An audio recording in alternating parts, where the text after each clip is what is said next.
Almost every vault in Fallout ended in absolute disaster. And this was fully intentional because Vault-Tec didn't build shelters. They built laboratories. And the lab rats were all of the poor dwellers. So today, I'm covering what actually happened to these vaults. Not just what the experiments were, but how they actually ended. And I'm warning you right now, some of these endings are so dark, they make the actual experiments look tame by comparison. Vault 13, Death of a Vault Dweller. Let's start with the very first vault shown in the series. Vault 13 was initially presented as a control vault, a vault without an experiment. But here's the question. If Vault 13 was supposed to be normal, no weird social experiment, no cartoon villain overseer, then why did it still end up producing exile, rebellion, and eventually a full-scale Enclave abduction? Was Vault 13 ever truly a control group? Or was normal just another kind of trap? Yeah, I'm gonna go with a trap. Vault 13, located somewhere in California, often speculated to be near Mount Whitney, was presented as one of the safest bets in the Vault-Tec lineup. Nothing flashy, no obvious gimmick, just a sealed community built to outlast the bombs. That illusion held until 2161 when the Vault's water chip failed. You know, the one component keeping everyone from dying of thirst just stops working. Great engineering, Vault-Tec. Really top-notch quality control there. The Overseer draws straws and sends out one resident, later remembered as the Vault Dweller, on December 5th, 2161, to find a replacement. Inside the vault, most residents keep going as if routine will save them. Spoiler alert, it won't. But a rebel faction forms, convinced the Overseer is hiding the truth about the surface and eager to see the world for themselves. The Vault Dweller returns 5 months later with the chip, saving everyone, and the Overseer says, "You're a hero, and you have to leave." I'm sorry, what? You save the entire vault and get exiled? That's like rescuing someone from drowning and they respond by pushing you back in the water. Thanks for the water chip. Now, get out before you give people ideas about freedom. That exile doesn't just remove a person, it fractures the vault's identity. The rebels finally act, leaving Vault 13 to follow the unknown future that the Vault Dweller proved was possible. The Overseer is overthrown, possibly killed. The record becomes conveniently fuzzy there. And in a move that's both logical and darkly ironic, the remaining residents replace human leadership with a control computer purchased from the Brotherhood of Steel, trading one Overseer for a machine that can't be bribed, guilted, or appealed to. I mean, at least the computer won't exile you for being too competent. Probably. For decades, it worked. That is until 2241, when the Enclave arrives with a coded all-clear signal claiming the surface is safe and it's time to emerge. The vault opens. A family of 3 unseals the door, only to meet an Enclave vertibird assault team. They're immediately gunned down, later labeled as resisting capture. The kind of excuse that only sounds believable if you've never met the Enclave, which, to be fair, they hadn't. But still, the rest of Vault 13 is kidnapped and flown to the Enclave oil rig for use in a world-ending aerosol plan. Yeah, that plan worked out really well for them, but we'll get to that in another video. And as a final insult, Vault 13 becomes a dumping ground for supposedly failed intelligent Deathclaw experiments. Except the Deathclaws aren't dumb at all. They're merely pretending. They turn the vault into their own community, with only the inconvenient fact that claws aren't great for pressing small buttons. From there, Vault 13's ending splits into possibilities. Extermination, capture, or survival through a voice module that lets Deathclaws interact with the vault systems. The good ending is famously bugged in-game, but fans point to later intelligent Deathclaw traces as evidence that it might still be the intended canon. So, what was the point of bringing up Vault 13 first? Well, it matters, because it exposes a brutal truth. Even when a vault looks normal, it's still vulnerable to engineered dependence, internal fracture, and external manipulation. The failure of the water chip shows how a single logistical weakness can control an entire society. The exile shows that even salvation can be punished if it threatens authority. And the Enclave's infiltration of Vault 13 ultimately proves the vault wasn't just a shelter. It was a resource waiting to be claimed. And that raises the question this video hopes to answer. If this is what happens to one of the most standard vaults ever built, then what did Vault-Tec do to the vaults that weren't meant to be normal at all? Let's move to the next vault where the experiment isn't a hidden twist. That's the entire point. Vault 8, literally 1984. Do you think the world today is dystopian enough? Cool, because Vault City is what happens when civilization not only survives the apocalypse, but then immediately decides the real enemy is everyone else. The scary part isn't that Vault City is evil, it's that Vault City thinks it's ethical. Let that sink in for a moment. Vault City, formerly Vault 8, presents itself as a pristine model society. Clean streets, bright lights, neat and tidy uniforms, and a proper government unlike most of the wasteland. But that shine comes with a price tag. Massive walls, heavy turrets,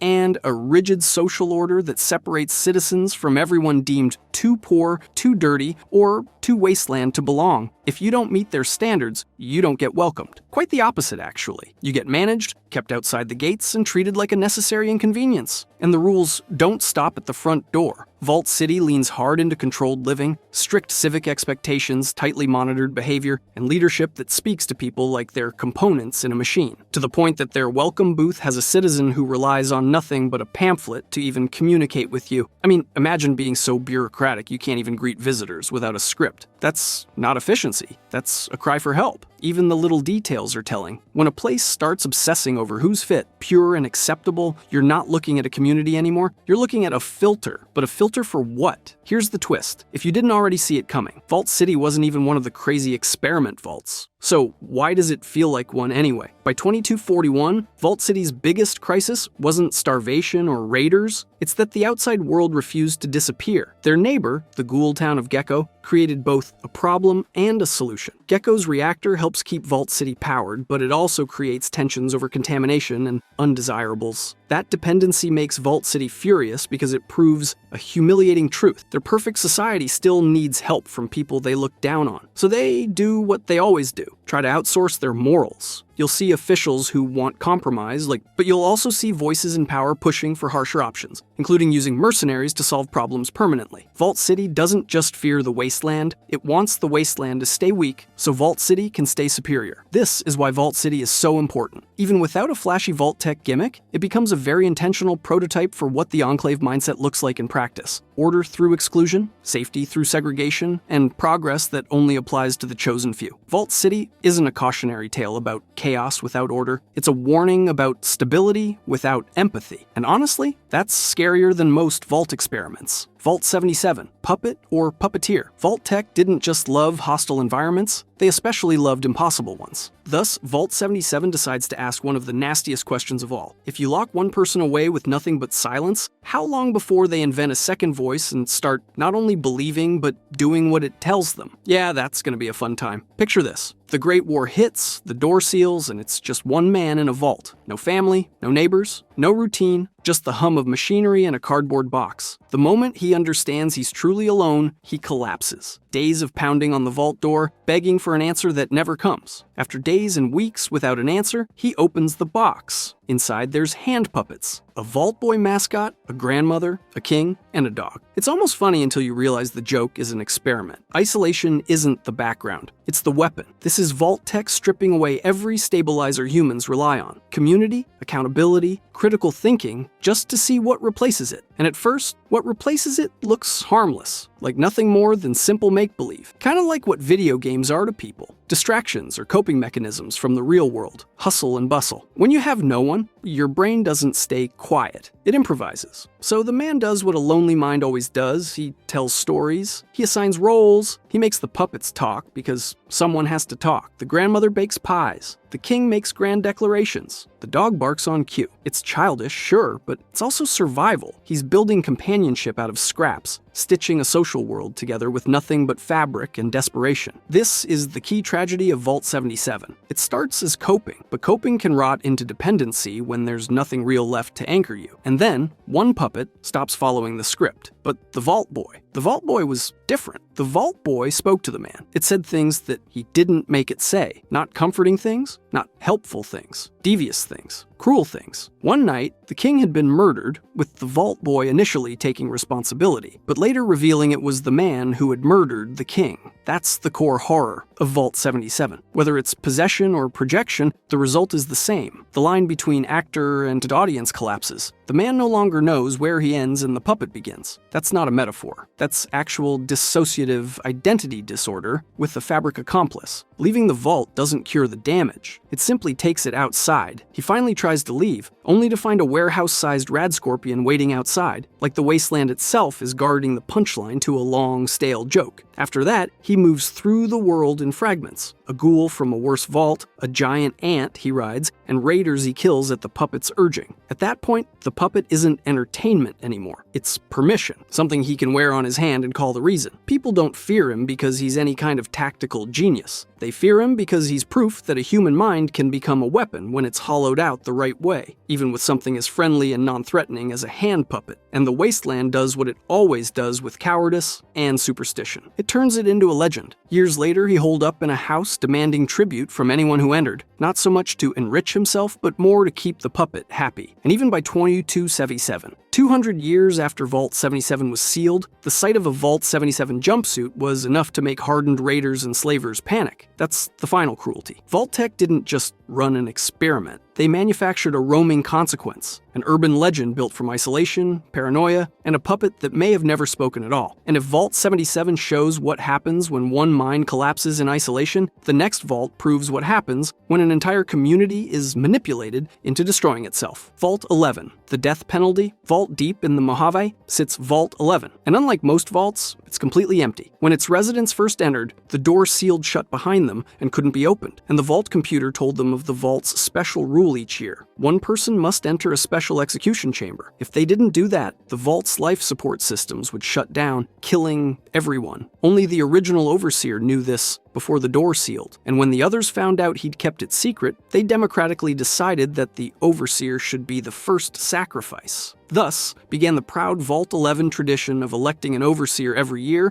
and sending them to die when their term ended. Yeah, democracy at its finest. Soon, elections became a twisted parody of American politics. Posters littered the halls. Don't vote for Glover. His family needs him. Rumors about Haley are baseless. Vote Stone for overseer. And just like real life, several political parties formed large voting blocks that would pull their votes together to control who lived and who died. Over time, these blocks grew more powerful and corrupt. The leader of one of these blocks eventually forced a woman named Catherine Stone to cheat on her husband with him, or her husband would be nominated for overseer, guaranteeing his death. She did what he said, and then the block leader nominated her husband anyway. Catherine responded with what people who study politics commonly call Plan B, mass murder. She went full Rambo, hunting down every Justice Block member she could find. In any other vault, she'd have been executed. In Vault 11, however, that would be a waste. In fact, this made her the perfect candidate for overseer. However, this was exactly what she wanted for 3 reasons. 1, she got revenge on the voting bloc that betrayed her. 2, her being nominated meant her husband wasn't, saving him. And 3, as overseer, she had the authority to alter the vault computer programming, changing the yearly selection of overseer from an election to be chosen completely and totally randomly. This, to put it lightly, was not received well. And by that I mean a full-blown civil war erupted as the vault lost its mind, with voting blocks going into an all-out revolt. When the fighting finally ended, there were only 5 survivors. Those last 5, broken and done with it all, decided to end the cycle. They marched into the sacrifice chamber together, telling the Vault AI that they are done. No longer will they send one to die, but they will die as one. And then a pre-recorded message congratulated them. The Vault AI was never going to shut off the life support. They had passed the vault test. The vault door unlocked and they were all free to go. So all that death and chaos and betrayal was for absolutely nothing. Of the 5, 4 immediately shot themselves. The 5th walked out into the Mojave, never to be seen again. If Vault 11 shows the danger of human nature, the next vault shows what happens when you remove the human part entirely. Vault 87, the super mutant hotspot. Vault 87 is arguably the closest we get to a genuine horror movie in Fallout, or at least one that won't get them sued by Naughty Dog. Whatever its original experiment was supposed to be was scrapped in 2076 when the US government decided to repurpose it as a secondary testing site for the forced evolutionary virus. It made sense since West Tech's main facility in California was probably gonna get nuked. So setting up a backup lab in a bomb-proof vault was good planning. Good for the scientists, anyway, not for the residents. So when the bombs fell, the dwellers crowded into a death trap. And I mean this literally. Within the first decade or so, over 90 deaths were reported, an insane number for any vault. In most cases, the bodies were quickly disposed of, except they weren't. 90% of those deaths were fake. The so-called deceased were abducted and taken to the restricted experimental wing for FEV experiments. The virus had been modified to emphasize certain beneficial traits. strength, endurance, resistance. It created super mutants. Most subjects gained muscle mass, lost all their hair, and lost most of their brain function. At least one forgot how to breathe and simply died. Yeah, the FEV was that stable. And again, I need to emphasize that transforming from FEV exposure is the most excruciating thing a human being can go through. Imagine pulling a muscle, except it's every single muscle on your body, along with every bone violently pushing and growing and morphing. And of course, it could just not work. And you end up dying as your body grows 8 spleens, but destroys your lungs because FEV isn't stable. But of course, the scientists kept going because progress was progress. And of course, with so many people disappearing, much of the rest of the vault was in mourning. One technician started hearing children's voices echoing through the walls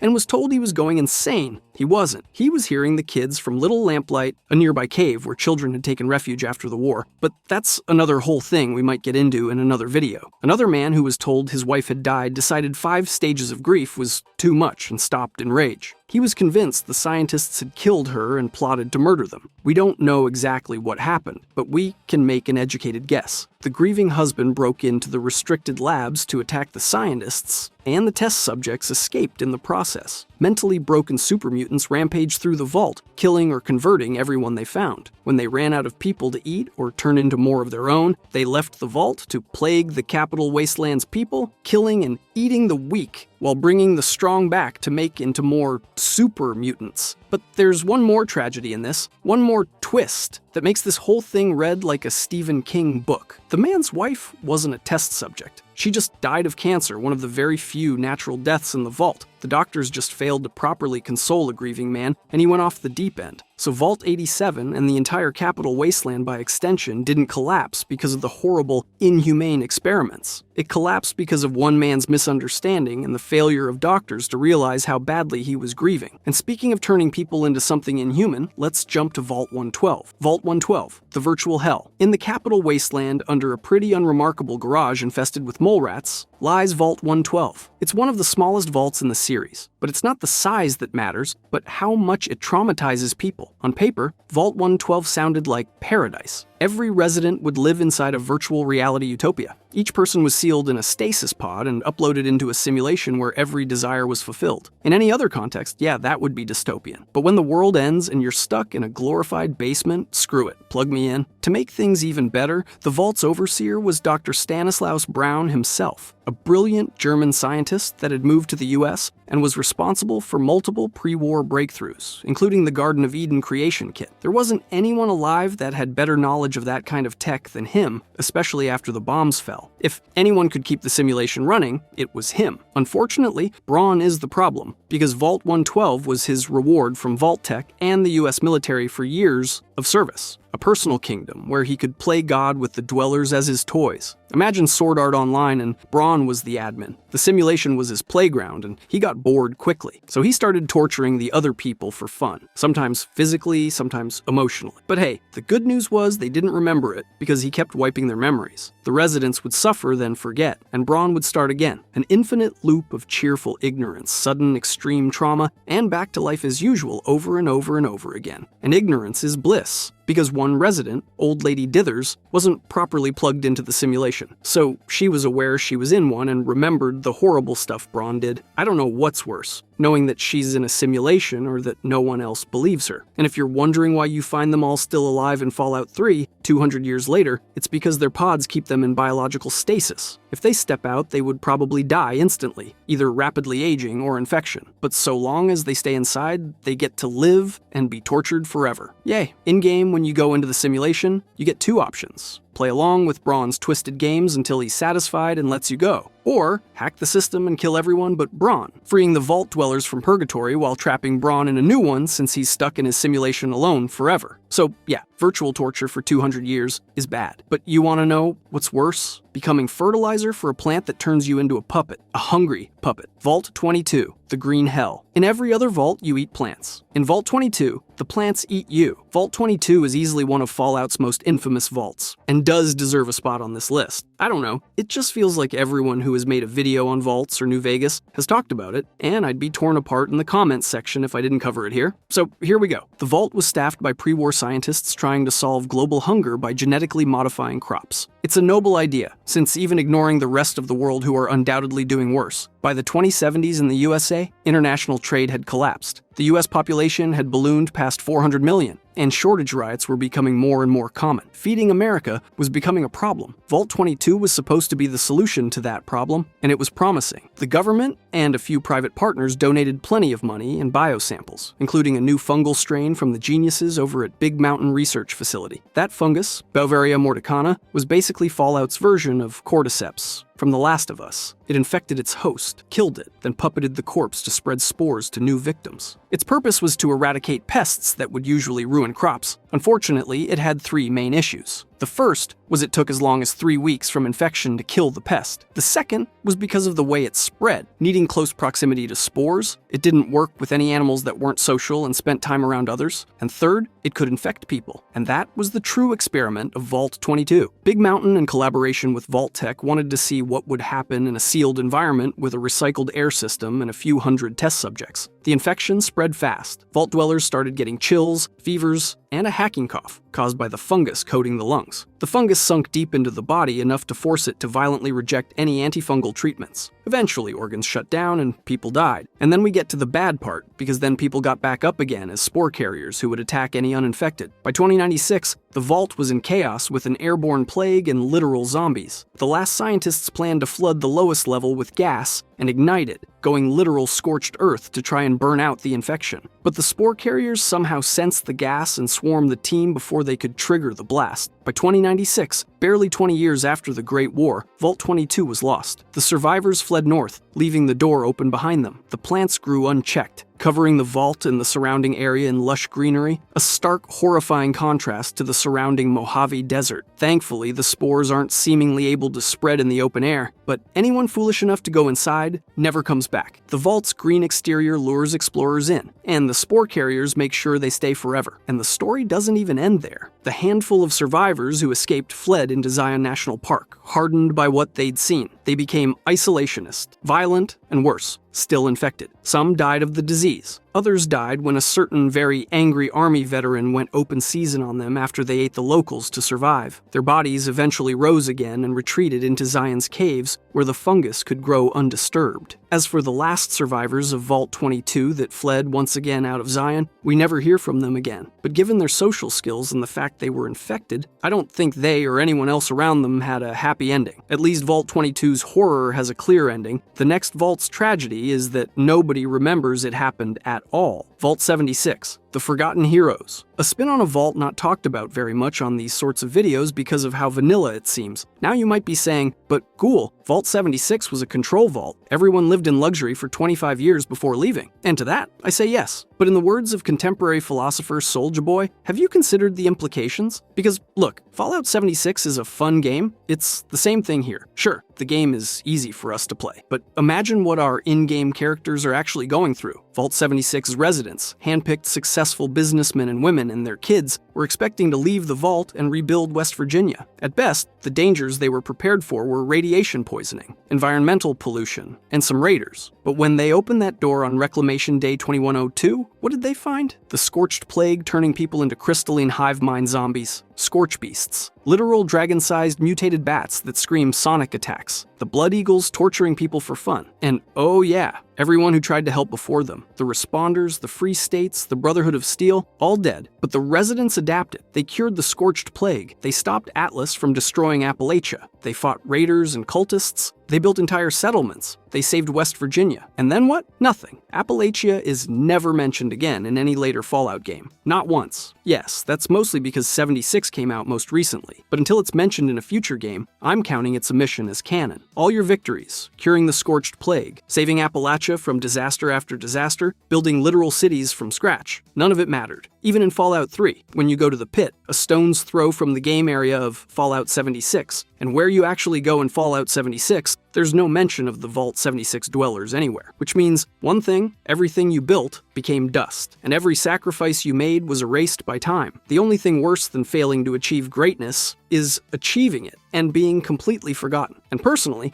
that's at least disturbing to me. Vault 95, the cruelest relapse. Vault 95 is proof that Vault-Tec didn't just conduct experiments, they crafted psychological torture disguised as rehabilitation. The vault housed 72 chem addicts and offered a full rehabilitation program. No chems, supportive community, structured recovery, and for 5 years, it worked. Every single resident stayed clean, overcame withdrawals, and built new lives. It was a genuine success story, except one of them wasn't an addict. Randall Gutierrez was a Vault-Tec plant, tasked with monitoring the program and documenting results. And after 5 years, Vault-Tec gave him his final order: open the hidden chem stash and see what happens. Randall did it. He unlocked a secret compartment filled with every chem imaginable, and waited. It didn't take long. One resident found the stash, then another. Within 24 hours, 5 years of sobriety evaporated. Friends turned on each other. Fistfights became brawls. Brawls became murders. Even residents who initially resisted eventually caved when the violence became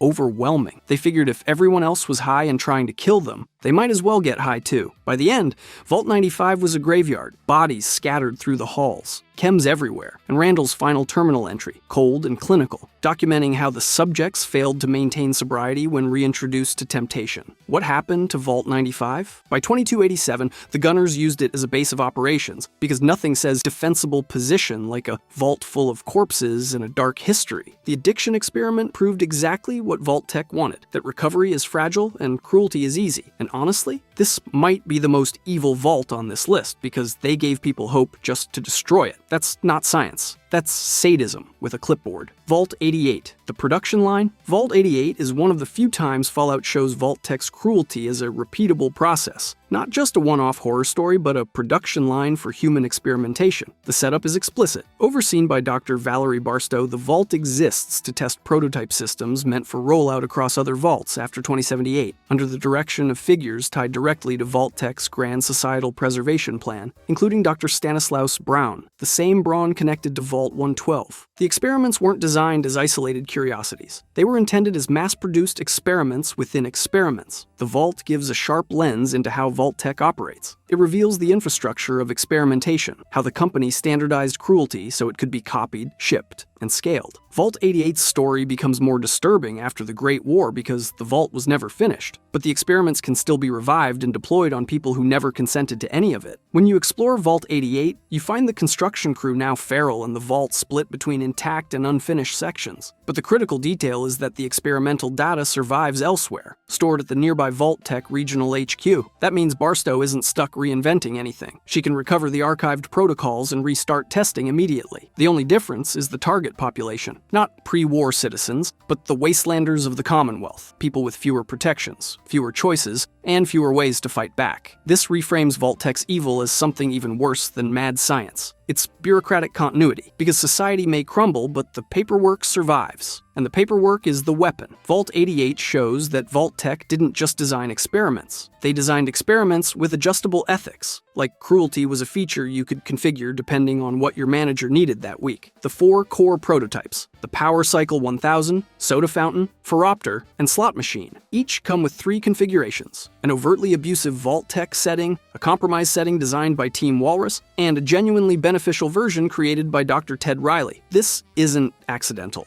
It's a system that turns morality into a menu, harmful, ambiguous, or helpful, all at the flip of a switch. The Vault-Tec versions make the intended purpose unmistakable, maximize compliance, extract productivity, and accept death as an acceptable byproduct. The Power Cycle 1000 can shock riders to squeeze out more power, up to spontaneous combustion and death. The Soda Fountain dispenses appetite-suppressant soda that drives unnatural weight loss and can escalate into fatal refusal to eat. The Phoropter uses subliminal messaging that produces headaches and can kill. And the Slot Machine turns gambling into coercion, manipulating probabilities to trap players in a loss spiral that effectively locks them into indentured servitude. But out of many, if not all, Vault-Tec scientists, Dr. Ted Riley is probably the most ethical pre-war person to ever work for Vault-Tec. Every one of his team's experiments were not only beneficial to Vault-Tec, but to the user as well. The Power Cycle emits essential oils and pleasant music. The Soda Fountain was plain ordinary caffeine, but enhanced to surpass even Nuka-Cola. Coca-Cola. The Phoropter actually enhanced eyesight, and the slot machine could lose the vault money at the cost of endless winnings. Obviously, Valerie Barstow prefers that the Vault-Tec configurations are used for the experiments. She'll walk out on anyone who only uses the beneficial options devised by Dr. Ted Riley. It took 210 years, but the experiments of Vault 88 could finally be unleashed upon the wasteland. It took 210 years, but the experiments of Vault 88 could finally be unleashed upon the wasteland. And that's the pattern, isn't it? Every vault with an experiment seems designed to fail. But here's the thing that makes the next vault so much worse. It didn't have an experiment at all. No twisted Vault-Tec gimmick, no psychological torture, no hidden agenda. Just a normal vault full of normal people who survived 200 years of nuclear apocalypse perfectly. And then they made one decision that killed them all anyway. Vault 3, trust fall into death control. Vaults were supposed to be boring. No experiments, no twists. Just people living underground until the surface was safe again. Vault 3 followed that script perfectly. For over 2 centuries, they thrived. Clean water, functioning systems, organized society. Everything Vault-Tec promised but almost never delivered. Then in 2281, a water leak forced them to open the door. And here's where the story goes from successful vault to object lesson in Why Trust Gets You Killed. When Wastelanders approached asking for help, Vault 3's residents said yes. They welcomed them in. No weapons checks, no security protocols, no background checks or trial periods, just pure unfiltered trust in the goodness of strangers. Which, in a post-apocalyptic wasteland filled with raiders, cannibals, and people who eat other people's pets for fun, is basically natural selection with extra steps. Except these weren't just any wastelanders. They were the fiends. Drug-addicted psychopaths are so violent they make your average raider look like a mall cop. Led by a maniac named Motor Runner who wears a motorcycle helmet welded shut and commands an army that runs on chems, bloodlust, and bad decisions. The Vault Dwellers, convinced they were helping desperate people, offered food, water, and shelter. They showed the fiends where the armory was kept, where the water purification systems were located, basically handed over a complete tactical map of their own defenses because they thought kindness would be rewarded with kindness. In return, the fiends massacred everyone. Men, women, children. It didn't matter. If you lived in Vault 3, you died in Vault 3. The Vault's halls became an abattoir, and the fiends claimed it as their permanent fortress. The Motor Runner set up shop in the Overseer's office, probably sitting in the same chair where someone once made the decision to trust strangers. By 2281, Vault 3 wasn't a shelter anymore. It's a chem den and murder factory. The NCR wants them gone, but can't root them out because the Vault's defensive position is too good. Turns out when you design a structure to withstand nuclear war, it also does a great job protecting psychotic drug addicts from organized military forces. The NCR eventually sends Ranger Andy to deal with Motor Runner. He gets shot in the leg, barely escapes, and spends the rest of his career in Novak telling people about how the fiends are the worst thing in the Mojave. He's not wrong. So, what's the lesson here? Vault 3 shows that sometimes the deadliest experiment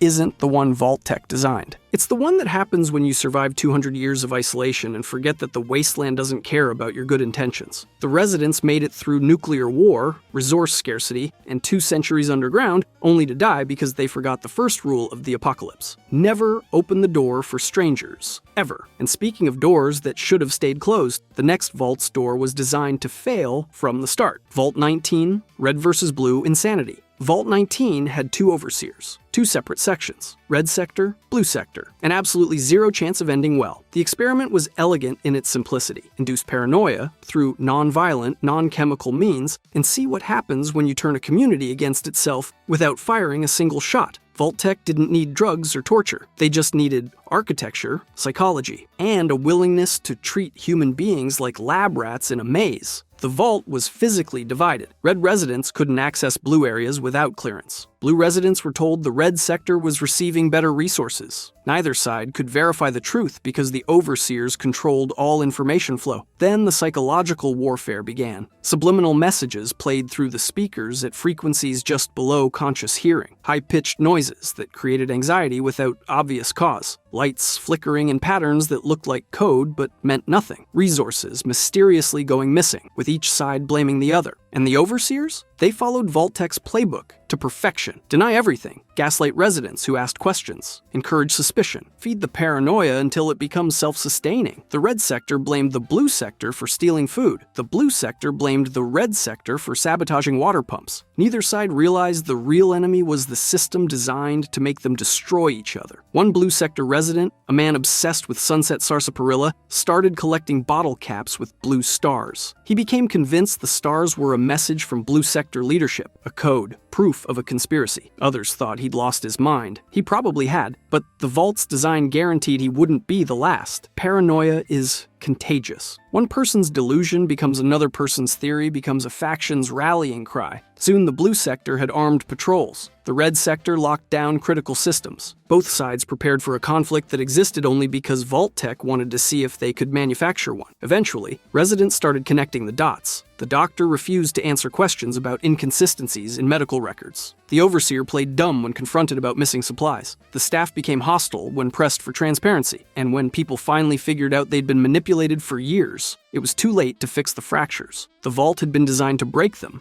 and it succeeded. By 2281, Vault 19 was abandoned except for escaped powder gangers using it as a hideout. The original residents either left or killed each other in the paranoia-fueled violence Vault-Tec engineered from day one. The experiment achieved its goal: prove that you don't need chems or weapons to destroy a society. Just suspicion, isolation, and a little bit of gaslighting. Vault 19 is proof that Vault-Tec understood something terrifying. Humans will do the dirty work themselves if you just give them a reason to be afraid. And if you think paranoia is bad, wait until you meet a vault where the entire society runs on luck. Vault 21. All bets are off. In Vault 21, everything was decided by gambling, leadership, resource distribution, conflict resolution, romantic partnerships. If you had a disagreement, you didn't vote or debate or compromise. You played a game of chance, and the winner decided reality. It sounds insane. It absolutely was insane. But here's the thing that makes Vault 21 so fascinating. It worked. For over 200 years, Vault 21 maintained a functional society where luck replaced hierarchy. No one could hoard power because the next card flip could strip it away. No one could claim superiority because yesterday's winner was tomorrow's loser. Everyone had equal odds. It was the wasteland's weirdest form of democracy, and against all logic, it functioned. People married based on card games. Leaders were chosen by dice rolls. Trade agreements were sealed with blackjack hands. It was chaos masquerading as order, but it kept the vault stable for 2 centuries. Then Robert House showed up, Mr. House, New Vegas's resident techno-dictator and a man who calculated the exact moment nuclear war would start and positioned himself to survive it. Didn't like the idea of a vault full of people who refused to accept that some humans are inherently worth more than others. So he did what House always does. He bought it. Well, technically he gambled for it. He challenged Vault 21's residents to a game. The winner takes the vault. Loser walks away. Fair and square, by their own rules. He won. Of course he won. You don't bet against a man who turned probability into a science and used it to survive nuclear annihilation. House didn't cheat. He didn't need to. He was just better at math than people who thought luck was a philosophy. House's first order: fill most of the vault with concrete. The lower levels, where the heart of Vault 21's society existed, were permanently sealed, buried in cement like a tomb. The residents were allowed to stay in the upper section, but only if they converted it into a hotel. Their society, their way of life, their entire 2-century experiment in chance-based governance got entombed in construction material. By 2281, Vault 21 was a tourist attraction. Sarah Weintraub runs the hotel, clinging desperately to the memory of what the vault used to be. Visitors come to gamble, sleep in vault-themed rooms, and leave, completely unaware they're walking on a graveyard of a culture that once thrived on randomness. Sarah still wears her Vault 21 jumpsuit, still talks about the old days, still hopes that maybe, someday, the house will let them excavate the lower levels and rebuild what was lost. He won't. House doesn't do sentiment. Vault 21 didn't fail because of violence or radiation or social collapse. It failed because someone richer and smarter showed up and bought it out from under them. And honestly, that's the most realistic dystopia Fallout ever created. Sometimes you don't lose to monsters or nuclear war. You lose to capitalism and a man with better odds. And speaking of dystopias that feel uncomfortably real, the next Vault ran on something even more American than gambling: guns. Lots and lots of guns. Vault 34, the Armory Vault. Vault 34's experiment was straightforward. Give residents unlimited access to weapons and ammunition, then sit back and see what happens. Spoiler alert, nothing good. The Vault's armory was stocked beyond any reasonable need. Rifles, pistols, shotguns, explosives, energy weapons, and ammunition for days. More firepower than a small military base. enough weapons to arm a small country. And unlike every other vault where security controlled the arsenal, Vault 34's residents could access it freely. At first, it created a sense of security. People felt safe knowing they could defend themselves. Then it created a sense of power. Then it created factions, armed factions, with competing ideas about how the vault should run and the firepower to enforce those ideas violently. The problem with giving everyone guns is that eventually someone's going to use them. And in Vault 34, that moment came faster than anyone expected. Tensions escalated over vault policy. Some residents wanted stricter rationing. Others wanted freedom to use resources as they saw fit. Normally, you'd vote, debate, compromise. But when both sides are armed to the teeth, compromise feels like weakness and voting feels like surrender. The first shooting was an accident. At least, that's what people told themselves. A resident got trigger-happy during an argument. Someone died, and suddenly the vault had crossed a line it couldn't uncross. Firefights broke out in the halls. People died in corridors designed to protect them from nuclear war, but utterly unprepared for civil war. Vault security couldn't control the situation because everyone was equally armed. There was no tactical advantage, no authority that couldn't be challenged with bullets. Then the reactor started failing. Maintenance teams couldn't access it safely because the route passed through contested territory. Both factions refused to allow access, each convinced the other would sabotage critical systems. Radiation began leaking into the vault. Panic set in. The violence escalated. People stopped fighting over ideology and started fighting for survival, and the radiation just kept spreading. A group of residents tried to force open the main door to escape. It wouldn't budge. Whether by accident, design, or sabotage, they were trapped. The radiation kept rising. The fighting continued. People kept dying. By 2281, most of Vault 34's residents had devolved into feral ghouls, mindlessly wandering the irradiated, flooded halls. They attack anything that moves, driven by radiation-induced madness and whatever humanity they once had long since burned away. A small group of survivors, the ones who remained sane, is trapped in the flooded reactor section, sending an SOS that might never be answered. They've been stuck there for who knows how long, surviving on scraps and hope, waiting for rescue that probably won't come. The player eventually faces a choice. Seal the vault to cut off the radiation leak, saving the NCR's sharecropper farms that feed thousands but condemning those survivors to a slow death. Or give the survivors control of the vault's systems, saving them but dooming the farms and everyone who depends on them. There's no good answer. Just two flavors of tragedy, and you get to pick which one you can live with. Vault 34 proves that when you give people unlimited power and no consequences, they'll destroy themselves faster than any external threat ever could. It's not a vault. It's a thought experiment in why the Second Amendment needs context, and why vault tech should never be allowed near social policy. And if unlimited weapons create chaos, the next two vaults prove that gender demographics create something arguably worse. Vault 68, 9999 men and 1 woman. 1 woman, 9999 men. Vault tech's experiment in social collapse through demographic nightmare. We don't know exactly what happened inside. The vault's records are incomplete, destroyed, or deliberately hidden. And frankly, the imagination fills in the gaps with scenarios ranging from bad to apocalyptically horrifying. What we do know, this wasn't an accident. This was deliberate. Vault Tech carefully selected residents to create a 999.1 gender ratio and then sealed the door, trapping them in a social experiment designed to fail. Did the woman become a dictator, leveraging scarcity into power? A prisoner, trapped by the very people meant to coexist with her? A religious figure, elevated to mythic status? Did the men form factions fighting for her attention,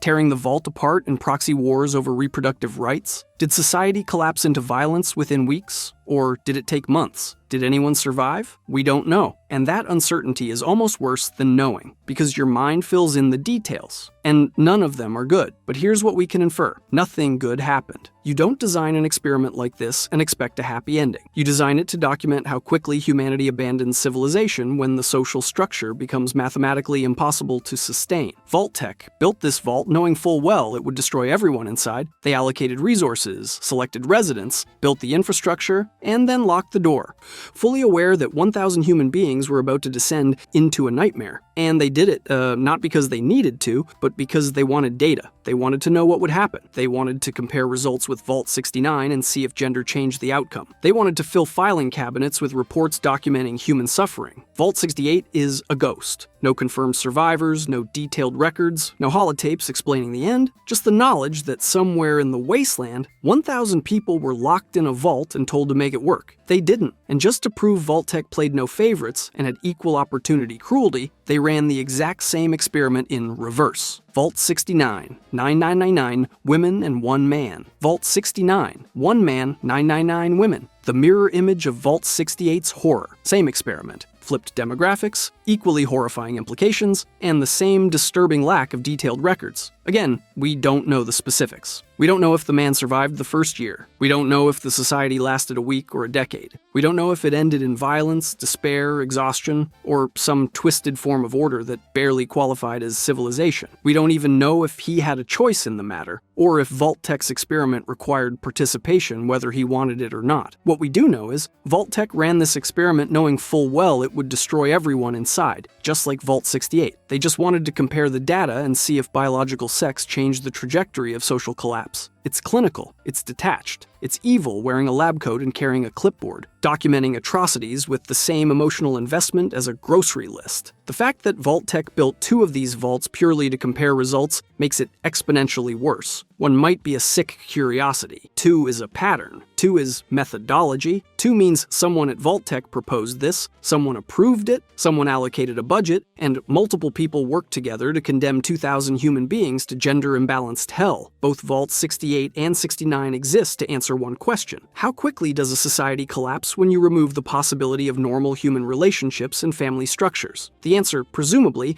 is very quickly. These aren't vaults. They're cruelty engines, social experiments that never should have left the brainstorming phase. And the fact that Vault-Tec actually built them, populated them, and sealed them shut proves that the real monsters of Fallout were never the super mutants or Deathclaws. They were the people in suits who signed the paperwork. And if demographic manipulation sounds like psychological warfare, the next Vault tried to reprogram minds entirely through sound. Vault 92, The Musician Massacre. Vault 92 was sold as a paradise for artists, the best musicians in America, handpicked for their talent, given state-of-the-art instruments and recording equipment, and told they'd preserve culture for future generations. A vault where art would survive the apocalypse. They weren't told about the white noise generators hidden in the ventilation system. The experiment used subliminal messaging embedded in constant white noise to create obedient super soldiers who would follow orders without question, even under fire. Reprogram musicians into living weapons through audio manipulation. Vault-Tec partnered with military contractors who believed the human mind was just software waiting to be reprogrammed. Play the right frequencies at the right intervals, and you could overwrite free will with obedience. The white noise played constantly, embedded with hypnotic commands. At first, nothing seemed wrong. The musicians played. They recorded. They held concerts for fellow residents. Life in Vault 92 looked exactly like the paradise Vault-Tec had promised. Then people started acting strange, aggressive, paranoid, violent over minor disagreements. Musicians who'd spent years perfecting their craft suddenly attacked each other with instruments as weapons. The subliminal messages weren't creating soldiers, they were creating psychopaths. Turns out, you can't just upload commands into a human brain and expect clean results. The mind fights back, and when it breaks under pressure, it shatters in unpredictable ways. The Overseer kept pushing. More white noise, stronger subliminal messages, longer exposure times. The experiment had to work. Vault-Tec's orders were explicit. Military contracts depended on results. Failure wasn't an option, even as residents descended into madness. It didn't work. It broke them completely. The musicians turned on each other first, then on the staff, then on anyone they could find. Vault 92 became a slaughterhouse, blood painting the walls where sheet music once hung, instruments scattered among corpses, recording equipment smashed. The Overseer's final logs document desperate attempts to contain the violence, then increasingly frantic realizations that containment was impossible. By 2277, the Vault is silent, except for the echo of old violence. Holotapes document the descent into madness step by horrifying step. Terminals show the Overseer's increasingly desperate attempts to justify continuing the experiment even as people died. Even as it became obvious, the white noise was destroying minds instead of controlling them. One holotape features a musician begging the Overseer to stop the experiment. The overseer refuses, citing contractual obligations to Vault-Tec and the military. Days later, that same musician's body is found with a violin bow embedded in his skull. Vault 92 failed because Vault-Tec forgot a basic truth. The human mind isn't software. You can't just upload commands and expect obedience. You can't brute force free will with frequencies and subliminal messaging, push too hard, and the mind doesn't comply. It shatters. And Vault-Tec learned that lesson the hard way, written in the blood of people who just wanted to make music. And if Vault 92 shows what happens when you try to control minds through sound, the next Vault shows what happens when you control them through absolute authority. Vault 101, the Forever Vault. No one ever enters, and no one ever leaves. The experiment: create a vault with an all-powerful overseer and see what happens when that position passes from one dictator to the next, generation after generation, with zero accountability or external oversight. Unlike control vaults that would eventually receive an all-clear signal from Vault-Tec to open and repopulate the surface, Vault 101 was never supposed to open, ever. The residents would live, reproduce, and die underground while Vault-Tec studied how absolute power corrupts absolutely when given literal centuries to fester. For decades, it worked exactly as designed. The overseer controlled everything: information, resources, social structure, even relationships. Dissent was crushed immediately. Conformity wasn't just encouraged, it was survival. You fell in line or you disappeared. The overseer's word was law. Not metaphorically, literally. There was no appeals process, no checks and balances, no democracy or representation, just one person with total control over 1,000 lives, passing that control to the next overseer when they died. Generations were born and died without ever questioning the system. Why would they? It's all they'd ever known. The overseer said the surface was uninhabitable, so it must be true. The overseer said the door must never open, so it never did. The overseer said this was the only way to survive, and nobody had evidence to the contrary. Then, in 2277, everything changed when James, the lone wanderer's father, fled the vault. He hacked the door controls and escaped to the surface, shattering the fundamental lie that held Vault 101's society together. The door opened. Residents saw the outside world for the first time in 200 years, and it wasn't the radioactive hellscape the overseer had described. It was just wasteland, dangerous, sure, but survivable, inhabited even.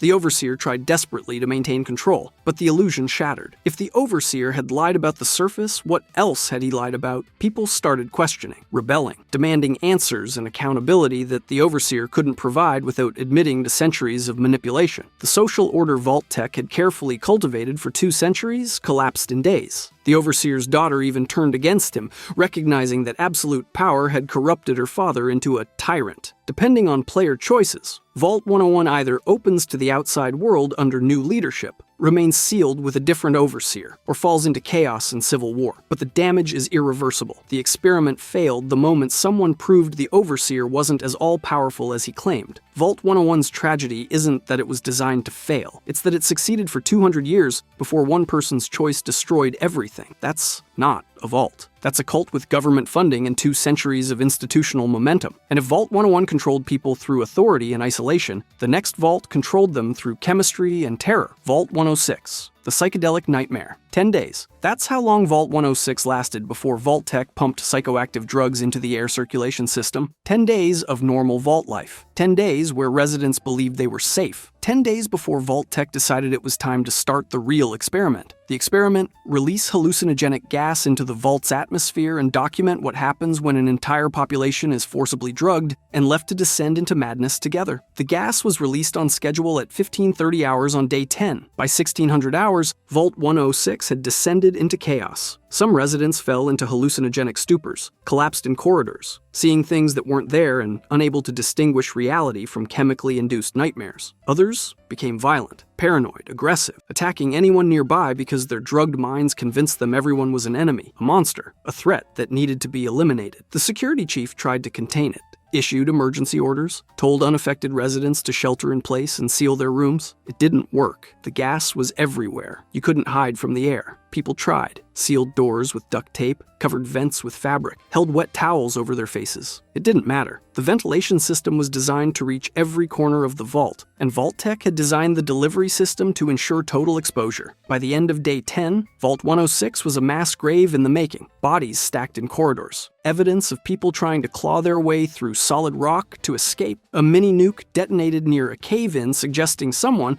in their drug-addled desperation, thought they could blast an exit through the vault walls, they couldn't. The walls held. The residents didn't. By 2277, 2 centuries later, the vault was still contaminated. Whatever compound Vault-Tec used in that gas has lingered in the structure itself, absorbed into the walls and floors and ventilation system. Stepping inside Vault 106 triggers immediate hallucinations. Players see enemies that aren't there. Hostile vault residents attacking from every direction, except they're phantoms. Ghosts created by 200-year-old psychoactive compounds are still potent enough to fracture reality. You fight shadows, shoot at nothing, waste ammunition on threats that never existed. It's disorienting, terrifying, a glimpse into what Vault 106's residents experienced, except they had no context, no preparation, and no escape. Vault 106 didn't just kill its residents. It became a permanent toxic zone, a monument to Vault-Tec's willingness to destroy minds for data. The experiment's documentation probably still exists somewhere in a filing cabinet, neatly categorized under psychoactive compounds and long-term effects. And speaking of long-term effects gone horribly wrong, the next vault created an army of something that definitely wasn't human anymore. Vault 108, Gary. Vault 108 had one job: test the viability of human cloning as a way to repopulate the wasteland. They cloned a man named Gary, then they cloned him again, and again. 54 times total. Each clone was designed to be identical. Same DNA, same baseline physiology, same starting point. In theory, they'd create a stable population capable of surviving and rebuilding. In practice, each clone was more violent and mentally unstable than the last. Gary 1 was manageable, functional, could follow basic instructions and interact with staff without incident. Gary 5 showed signs of aggression. Gary 23 died when scientists tried to remove a hermetically sealed device from his arm. They amputated the limb, and he bled out on the operating table while other Garys watched. By Gary 54, the clones were actively hostile, attacking anyone who wasn't Gary, communicating only with each other, forming a hive mind united by violence and an apparent hatred for non-clone humans. The scientists tried to maintain control. They disposed of the more violent clones to make room for new test subjects, hoping that maybe the next batch would be more stable. Maybe they'd made a mistake in the process. Maybe Gary 55 would be different. The Garys had other plans. They rebelled, coordinated, used their numbers and intimate knowledge of the vault to overwhelm security and slaughter the scientific staff. Turns out, when you create dozens of clones of the same person, they develop a group cohesion that makes resistance nearly impossible. The last terminal entries document scientists barricading themselves in offices while Garys pounded on the doors. Then the entries stop. Draw your own conclusions. By 2277, Vault 108 is populated entirely by hostile Gary clones who communicate exclusively by saying their own name in different inflections, tones, and volumes. Gary could mean hello, or attack, or hunger, or warning, or excitement. Context is everything when your entire vocabulary is one word, and the Garys have apparently developed an entire language out of that limitation. The clones don't age normally. They've survived 200 plus years through some unknown mechanism, seemingly sustained by whatever cloning process created them. They roam the halls in groups, attacking intruders, living in a vault that's half tomb, half cloning lab, surrounded by the corpses of the scientists they murdered. Vault 108 answers a question nobody should have asked. What happens when you create dozens of mentally unstable clones and trap them underground with the people who made them? Answer: Gary. Just Gary. Forever Gary. An army of clones unified by madness, violence, and a single name repeated endlessly through irradiated corridors. And if cloning created monsters, the next vault created corpses through nothing more than corporate negligence and broken promises. Vault 111, frozen in time. Vault 111 promised safety through cryogenic preservation. Freeze the residents until the surface is habitable, then wake them up to rebuild civilization as American heroes. They didn't mention the waking up part was entirely optional and subject to change. When the bombs fell on October 23rd, 2077, residents of Sanctuary Hills rushed to Vault 111, terrified and desperate. They were told to enter cryopods for decontamination. It was a lie. The pods were cryogenic freezers, and the decontamination was indefinite suspension. The residents entered the pods believing they'd sleep through the worst of the radiation and emerge to a new world in a few years, maybe a decade at most. Instead, they became lab rats in a long-term stasis experiment designed to test human cryogenic preservation. Vault-Tec wanted to know if humans could survive centuries of frozen suspension, and the only way to find out was to freeze people and wait. After 180 days, the Vault staff expected an all-clear signal from Vault-Tec headquarters telling them to begin revival procedures. It never came. Vault-Tec was gone, destroyed in the nuclear war they'd helped orchestrate. Supplies dwindled. The staff panicked. The overseer refused to open the vault or wake the residents, insisting radiation levels were still too high, and they needed to wait for official authorization that would never arrive. The staff mutinied, killed the overseer, tried to leave the vault and seek help. Most died in the wasteland within days, completely unprepared for life outside. The rest died fighting over the vault's remaining supplies. The residents, still frozen, still asleep, still completely unaware that everyone meant to protect them was dead, and they were trapped in mechanical coffins, slowly failing. In 2227, 150 years after the bombs fell, the Institute arrived. They needed genetic material uncontaminated by radiation. Vault 111 was perfect. They unfroze one couple, Nate and Nora. They murdered Nate in front of his wife. They kidnapped his infant son, Sean. Then they refroze Nora as a backup sample and leave, sealing the vault behind them. Everyone else remained frozen, dying slowly as life support systems failed one by one. Asphyxiation, power loss, equipment malfunction. 10 years, frozen, only to suffocate in their sleep, never knowing they'd survived nuclear war only to be killed by corporate negligence. By 2287, when the sole survivor finally wakes up, everyone else in the vault is dead. Frozen corpses preserved in their pods like museum exhibits. Families who thought they were being saved, employees who thought they were helping, all dead because Vault-Tec abandoned them. Vault 111 wasn't designed to save anyone. It was designed to test long-term cryogenic preservation, and the residents were expendable data points in an experiment that outlived the company that created it. The sole survivor lived because the Institute needed a backup sample. Everyone else was just inventory, filed under acceptable losses in a report nobody will ever read, and that's the legacy of Vault-Tec. Frozen corpses, psychotic clones, demographic nightmares, and 200 years of proof that humanity's worst enemy has always been itself. If you survived this deep dive into nuclear-powered corporate evil, check out what happened to every Vault survivor in Fallout. Spoiler, very few of them had happy endings. And that's it, we're done. If you enjoyed this video and want to see what happened to every Vault survivor in Fallout, click the video on screen.